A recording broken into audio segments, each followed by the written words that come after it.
Assalamualaikum warahmatullahi wabarakatuh. Alhamdulillah, pada hari ini kita masih diberi kesehatan sehingga kita dapat melaksanakan pembelajaran pada pagi hari ini.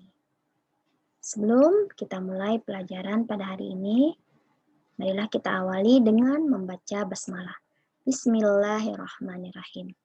Bagaimana kabar anak-anak soleh-soleha ibu? Semoga semuanya masih tetap semangat. Walaupun hanya belajar melalui jaringan di rumah saja.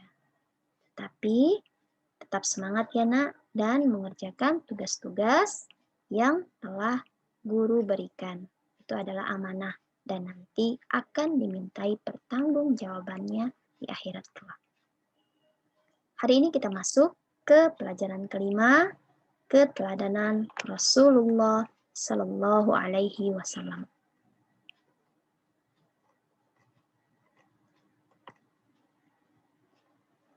Kita akan menceritakan tentang fakta singkat kehidupan Rasulullah Sallallahu Alaihi Wasallam. Pasti di antara anak-anak ibu ada yang sudah mengetahui sejarah tentang Nabi Muhammad Sallallahu Alaihi Wasallam. Nabi Muhammad Sallallahu Alaihi Wasallam lahir di kampung Bani Hasyim, Mekah, pada hari Senin 12 Rabiul Awal. Itu kalender Islamnya ya nak. Bertepatan dengan tahun Gajah atau 23 April 571 Masehi. Nabi Muhammad Shallallahu Alaihi Wasallam lahir 2 bulan setelah pasukan Gajah menyerang kota Mekah. Jadi pada saat pasukan Gajah menyerang kota Mekah, Nabi Muhammad berusia sekitar 2 bulan.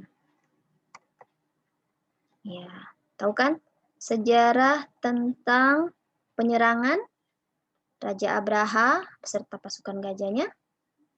Ya, surah apa itu nak? Surah Al-Fil.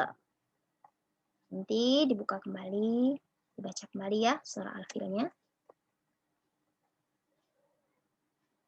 Ayah Nabi Muhammad bernama Abdullah. Sedangkan ibunya, siapa yang tahu? Bernama Aminah. Pada usia 6 tahun, Nabi Muhammad telah menjadi yatim piatu. Hak asuhnya diambil oleh kakeknya yang bernama Abdul Muthalib. Jadi kita bersyukur ya nak, pada usia kita saat ini mungkin anak-anak ibu sekitar umurnya 11 tahun atau 12 tahun, tetapi masih memiliki ayah, ibu yang lengkap. Maka hormati, hargai orang tua kita, dan tetap rajin belajar untuk menunjukkan kepada orang tua kita bahwa kita dapat memberikan kebahagiaan nantinya. Dengan rajin belajar kita akan berhasil dan sukses nak. Jadi orang tua pun menjadi bahagia. Jangan disia-siakan waktunya ya nak. Kemudian pada usia 8 tahun, hak asuh Nabi Muhammad diambil oleh pamannya yang bernama Abu Thalib. Ya. Pada usia 12 tahun, Nabi Muhammad sudah ikut berdagang sampai ke negara Syam atau Palestina. Bersama siapa? Pamannya. Siapa pamannya tadi? Abu Thalib. Kira-kira gambarannya seperti ini ya nak, kafilah dagangnya. Tanda-tanda kenabian sudah menyertai kehidupan Nabi Muhammad SAW setiap saatnya. Dari sejak kecil, berusia 4 tahun yang dibelah dadanya. Kemudian pada saat ia berdagang, saat remaja berdagang bersama temannya, pamannya bertemu dengan pendeta yang bernama Bukhairah yang mengatakan bahwa setiap Nabi Muhammad berjalan seperti dilindungi oleh awan. Dan puncaknya Nabi Muhammad menerima wahyu dari Allah Subhanahu wa taala di Gua Hira pada usia 40 tahun. Dan itu wahyu yang pertama turun. Surah apa itu? Siapa yang tahu? Surah Al-Alaq. Iya. Nabi Muhammad diutus Allah untuk mendakwakan Islam ke seluruh penjuru alam semesta. Kemudian Nabi Muhammad diberi gelar Al-Amin karena sikap kejujuran yang dimiliki Nabi Muhammad. Kisah tentang kejujuran Nabi Muhammad sudah diperlihatkan Nabi Muhammad sebelum diangkat menjadi Rasul. Ketika beliau dipercaya untuk membawa barang dagangan seorang bangsawati yang bernama Khadijah. Jadi, karena kejujurannya, Nabi Muhammad diberi kepercayaan untuk membawa barang dagangannya. Pada usia 35 tahun, Nabi Muhammad juga pernah ditunjuk sebagai hakim pengadil untuk mendamaikan perselisihan yang terjadi di kalangan para pemuka kabilah Quraisy tentang kelompok mana yang paling berhak mengangkat Hajaratul Aswad. Pada saat itu banjir ya nak. Ya, Nabi Muhammad kemudian menyarankan ya mencari jalan keluar yang dapat menyenangkan semua pihak. Bagaimana caranya? Masing-masing kabilah atau bangsawan Quraisy memegang ujung selendang kan untuk mengangkatnya ya. Mengangkatnya. Kemudian masing-masing bangsawan mengangkat ujung selendang secara bersama ke tempatnya. Setelah sampai di tempatnya, maka Nabi Muhammad yang mengangkat dan meletakkan ke posisi semula.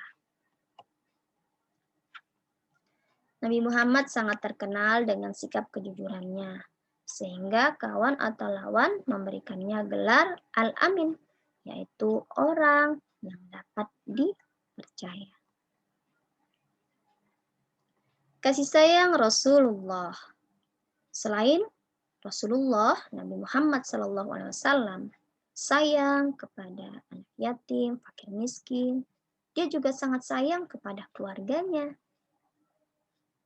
Salah satu bukti kasih sayang yang ia berikan yaitu menggendong putrinya Fatimah yang masih kecil sedang tawaf. Jadi pada saat Nabi tawaf, ia sambil menggendong putrinya. Kemudian Nabi Muhammad juga sangat sayang kepada cucunya. Ya, pada saat Nabi Muhammad sholat, kemudian ditunggangi, dinaiki oleh cucunya. Dia tetap bertahan dengan posisi sujudnya agar cucunya tidak terjatuh. Kemudian Nabi Muhammad tidak pernah menyakiti hati orang lain dan mengajarkan untuk selalu menghormati kedua orang tua. Ya.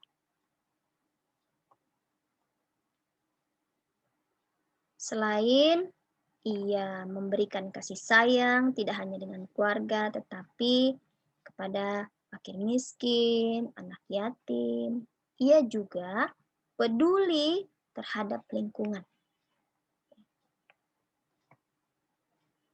Apa contohnya? Pada saat menggunakan air untuk wudhu, ia sangat hemat. Tidak membuang dengan sembarangan, menghabiskan atau memboros memakai air. Kemudian, Nabi Muhammad mengajarkan agar tidak melakukan kerusakan di bumi. Karena dengan melakukan kerusakan di bumi, maka ia merasakan kerugian dari kerusakan bumi ini adalah siapa? Manusia itu sendiri. Misalnya dengan apa? Menebang pohon sembarangan, membuang sampah sembarangan. Siapa yang merasa rugi? Manusia itu sendiri. Ya. Dengan tidak peduli terhadap lingkungan, maka banyak terjadi musibah, banjir, tanah longsor. Sehingga Nabi Muhammad mengajarkan kepada kita agar tidak melakukan kerusakan di muka bumi. Nabi Muhammad adalah sosok manusia sebagai pembawa rahmat bagi alam semesta. Adapun tujuan utama, ia memberikan kasih sayang atau melakukan dakwah kepada umatnya, yaitu pertama, memurnikan akidah dan mengajarkan tentang keesaan Allah Subhanahu wa taala. Nabi Muhammad mengajarkan bahwa agama tauhid atau tentang keesaan Allah, bahwa Allah itu satu. Percaya mereka karena bangsa Arab pada masa itu mereka percaya bahwa Allah itu satu, tetapi mereka juga melakukan penyembahan terhadap berhala-berhala. Jadi dengan Nabi Muhammad diutus sebagai Rasul atau utusan Allah, maka ia akan memurnikan akidah atau keyakinan para umatnya. Kemudian mengajarkan kesantunan akhlak dalam segala hal. Selain itu mengajarkan tentang pentingnya persatuan di antara umat Islam. Pada saat itu Nabi Muhammad hal ini nampak pada saat mempersatukan antara kaum muhajirin dan ansor. Ya.